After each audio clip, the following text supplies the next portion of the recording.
Today I'm going to show you how I embellished the Ephemera pullover and cardigan from Barocco Knit Bits. These are free patterns available at barocco.com. The pullover here was embellished with some silk dupioni fabric, some old t-shirt material, and bits of ribbon. So I can show you what that looks like pre-attaching. This is the silk dupioni fabric that I used to make the flower here. And this is the old t-shirt that got cut up to make the little things you see here. And then I used various ribbons that I picked up at the fabric store. I kind of went for iridescent, sheer, just different colors that I thought were really attractive, and about an inch wide, a little bit less maybe, different widths. And then this is actually just cut up strips of the same silk dupioni fabric. So I'll show you how I did it. So for the ribbon, I started with a length probably about 12 inches to 18 inches long, and I tend to not knot the ends.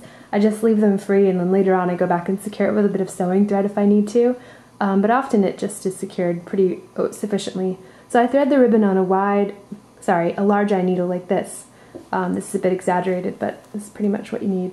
And then I just started pretty much anywhere where you want to start your embellishment.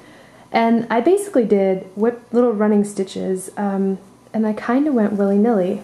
To be honest, I didn't have much of a plan, and this is going to sound a little hippy-dippy, but I just let the ribbon kind of tell me what it wanted to do. So here you can see this one is curling a bit, so it's curling, and yeah, you don't want to do what I'm doing, which is put too much tension on the ribbon. You don't want to cause the fabric to pucker.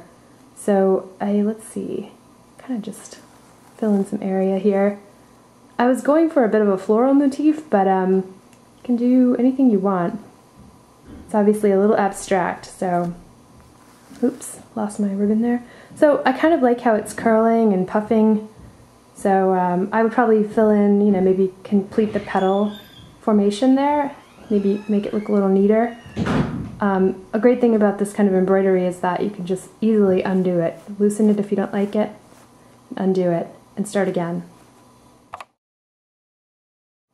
So one of my favorite tricks for this pullover embellishment was using bits of an old t-shirt. I can show you how I put them on. They ended up forming this really cool, like, sea creature looking curliness, and they're really easy to put on, so I'll show you how to do that next. To attach those little curlies, I basically cut, I'd say a 2 to 3 inch strip of t-shirt material, and you can already see that it's curling, just like stockinette stitch, it's curling a little bit. Thread it on your big eye needle, and you can also use a crochet hook to do this, that might be easier, and just pull it through your knit fabric anywhere that you want to start these. And there you have this little tie, and you just want to knot it maybe a couple times securely until you have a whole area filled with these little things. And then what you do, you just grab some scissors.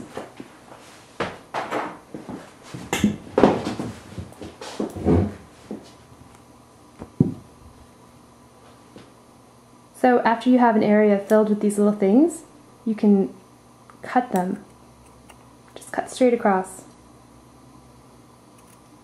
And cut them in different lengths, but if you've tied enough of them, they kind of start to bunch up, and you can see this little cut edge. It forms a little rosette looking thing almost. Really cool. I loved how these came out. I also did a bunch of these with the ribbon, and that formed different effects. Some of the edges of the fabric start to fray. You can see that right there. And it looks really pretty. So the last thing I added to my ephemera pullover embellishment was this flower in the middle. A little bit of a smooshed rosette made from the silk dupioni fabric. So I'll show you how I did that. So to make your rosette, cut a strip of about 2 inches wide and probably a little over a foot long.